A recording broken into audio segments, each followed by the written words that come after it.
My name is Logan Grove, and this is my presentation of summer research conducted at Brookhaven National Lab, entitled Modeling the Effect of Vacuum Chamber Geometry and Pumping Paths on Pumping Efficiency through 3D Pressure Analysis and Mole Flow. The laser ion source at Brookhaven National Lab produces heavy ions, which are distributed to a variety of on-site projects, such as the NASA Space Radiation Laboratory and the Relativistic Heavy Ion Collider. These ions are separated from a plasma, which is produced in vacuum chambers, where several pumps are used to reduce chamber pressure in stages depending on the pressure and composition of the gases involved. In every case, a pulse laser is directed at a target surface, where plasma is formed via laser ablation, which increases the pressure in the chamber. Several elements of chamber design can affect achievable vacuum levels and pumping times, so optimizing chamber design is important. Plasma contains both neutral and charged particles. Charged particles may be removed through electric and magnetic fields, but neutrals must be removed by pumping. These particles follow a pumping path as they are removed from the chamber. Plasma creation results in an increase in pressure, which must be removed before the laser can fire again. This in-between time is known as the pumping recovery time and is related to a variety of chamber characteristics. Pressure is reduced from 1 atmosphere to below 5 × 10⁻⁴ pascals. The goal of this experiment was to determine if new chamber designs could improve vacuum chamber performance. MoleFlow is a 3D Monte Carlo simulator designed for ultra-high vacuum systems, which uses the Monte Carlo method to track individual particles and provide insight into pressure evolution in vacuum chambers. MoleFlow creates particles to fill a space through outgassing, which is where a surface releases gas that was previously trapped inside. Outgassing is not a constant and depends on a variety of experimental conditions.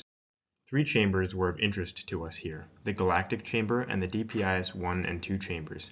DPIS is designed to capture and accelerate intense heavy ions at currents greater than tens of milliamps using the laser ion source and radio frequency quadrupole.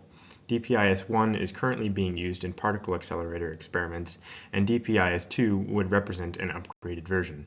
All chambers were modeled using cryoparametric CAD software and imported into MoleFlow for analysis. Both DPIS-1 and DPIS-2 consist of 2 nested rectangular compartments.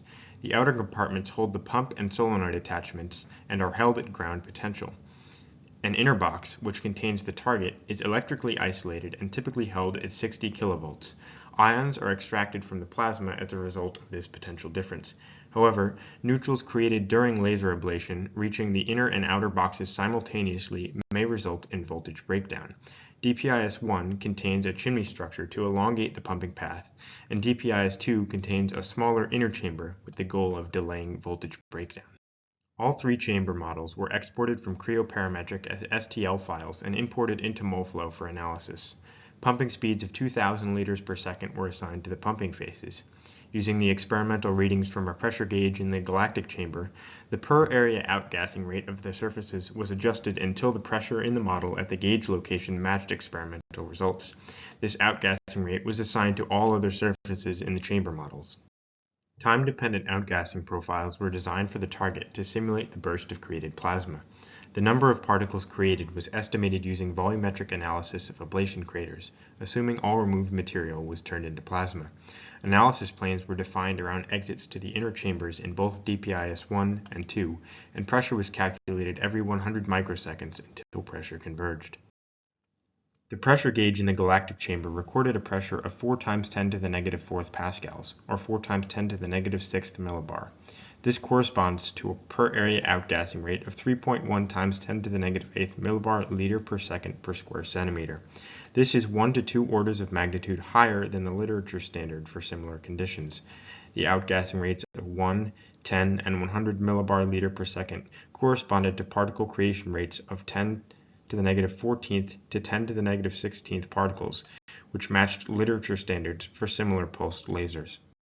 Figure 13 shows pressure versus time plots for DPIS-1 with outgassing rates of 1, 10, and 100 millibar liter per second. Figure 14 shows the same curves for DPIS-2.